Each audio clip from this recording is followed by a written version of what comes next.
ಬಹಳ ವರ್ಷಗಳ ಹಿಂದೆ ಕ್ರಿ.ಪೂ. 6ನೇ ಶತಮಾನದಲ್ಲಿ ಲುಂಬಿನಿ ಸಮೀಪದ ಕಪಿಲವಸ್ತು ರಾಜ್ಯದಲ್ಲಿ ಒಂದು ರಾಜಕುಮಾರನು ಹುಟ್ಟಿದನು. ಅವನ ಹೆಸರು ಸಿದ್ಧಾರ್ಥ. ಅವನ ತಂದೆ ಶುದ್ಧೋಧನ ಮಹಾರಾಜ ಮತ್ತು ತಾಯಿ ಮಾಯಾದೇವಿ. ಜನನಕ್ಕೂ ಮುನ್ನ ಮಾಯಾದೇವಿಗೆ ಬಿಳಿ ಆನೆಯ ಕನಸು ಬಂದಿತ್ತು. ಇದು ಮಹತ್ವದ ಸೂಚನೆ ಎಂದು ಪರಿಗಣಿಸಲಾಯಿತು. ಅವನ ಜನನದ ನಂತರ ಋಷಿಗಳು ಅವನು ಮಹಾನ್ ರಾಜನಾಗಬಹುದು ಅಥವಾ ಜಗತ್ತಿಗೆ ದಾರಿ ತೋರಿಸುವ ಆಧ್ಯಾತ್ಮಿಕ ನಾಯಕನಾಗಬಹುದು ಎಂದು ಹೇಳಿದರು. ಅವನ ತಂದೆ ಅವನನ್ನು ಶಕ್ತಿಶಾಲಿ ರಾಜನಾಗಿಸಲು ಬಯಸಿ ದುಃಖದಿಂದ ದೂರವಿಟ್ಟನು. ಸಿದ್ಧಾರ್ಥನು ಐಶ್ವರ್ಯಮಯ ಜೀವನದಲ್ಲಿ ಬೆಳೆದನು. ಅವನು ಸುಂದರ ಅರಮನೆಗಳಲ್ಲಿ ಸೇವಕರ ನಡುವೆ ಸಂಗೀತ ಮತ್ತು ಸಂತೋಷದ ನಡುವೆ ಜೀವನ ನಡೆಸಿದನು. ಅವನು ಯಶೋಧರ ಎಂಬ ರಾಜಕುಮಾರಿಯನ್ನು ವಿವಾಹವಾಗಿದ್ದು ಅವರಿಗೆ ರಾಹುಳ ಎಂಬ ಮಗನಿದ್ದನು. ಎಲ್ಲವೂ ಇದ್ದರೂ ಅವನಿಗೆ ಏನೋ ಕೊರತೆ ಇದೆ ಎಂದು ಅನಿಸಿತು. ಜೀವನದ ಅರ್ಥವೇನು ಎಂಬ ಪ್ರಶ್ನೆ ಅವನ ಮನಸ್ಸಿನಲ್ಲಿ ಮೂಡಿತು. ಒಂದು ದಿನ ಸಿದ್ಧಾರ್ಥನು ಅರಮನೆಯ ಹೊರಗೆ ಹೋಗಿ 4 ದೃಶ್ಯಗಳನ್ನು ಕಂಡನು.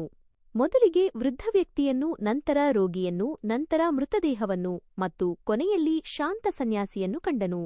ಈ ದೃಶ್ಯಗಳು ಅವನನ್ನು ಆಘಾತಗೊಳಿಸಿದವು. ವೃದ್ಧಾಪ್ಯ, ರೋಗ ಮತ್ತು ಮರಣ ತಪ್ಪಿಸಲಾಗುವುದಿಲ್ಲ ಎಂದು ಅರಿತುಕೊಂಡನು. ಅವನು ದುಃಖದಿಂದ ಮುಕ್ತಿಯ ಮಾರ್ಗವನ್ನು ಹುಡುಕಲು ನಿರ್ಧರಿಸಿದನು. 29ನೇ ವಯಸ್ಸಿನಲ್ಲಿ ಸಿದ್ಧಾರ್ಥನು ಮಹತ್ವದ ನಿರ್ಧಾರ ತೆಗೆದುಕೊಂಡನು. ಒಂದು ರಾತ್ರಿ ಅವನು ತನ್ನ ಹೆಂಡತಿ ಮತ್ತು ಮಗನನ್ನು ಬಿಟ್ಟು ಅರಮನೆ ತೊರೆದನು.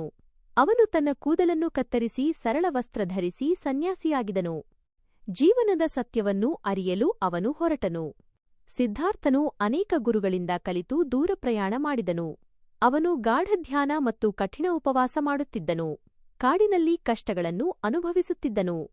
ವರ್ಷಗಳ ನಂತರ ಅವನು ಅತಿಯಾದ ತಪಸ್ಸು ಸರಿಯಾದ ಮಾರ್ಗವಲ್ಲ ಎಂದು ಅರಿತುಕೊಂಡನು.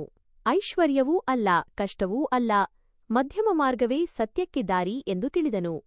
ಕೊನೆಗೆ ಸಿದ್ಧಾರ್ಥನು ಬೋಧಗೆಯಾದ ಬೋಧಿ ಮರದ ಕೆಳಗೆ ಕುಳಿತು ಸತ್ಯವನ್ನು ಕಂಡುಕೊಳ್ಳುವವರೆಗೂ ಎದ್ದೇಳುವುದಿಲ್ಲ ಎಂದು ನಿರ್ಧರಿಸಿದನು. ಗಾಢಧ್ಯಾನದ ನಂತರ ಅವನು ಜ್ಞಾನವನ್ನು ಪಡೆದನು. ಆ ದಿನದಿಂದ ಅವನು ಬುದ್ಧ, ಜಾಗೃತನಾದವನು ಎಂದು ಪ್ರಸಿದ್ಧನಾದನು. ಬುದ್ಧನು ತನ್ನ ಜೀವನದ ಉಳಿದ ಭಾಗವನ್ನು ಜನರಿಗೆ ಉಪದೇಶ ನೀಡುವುದರಲ್ಲಿ ಕಳೆದನು.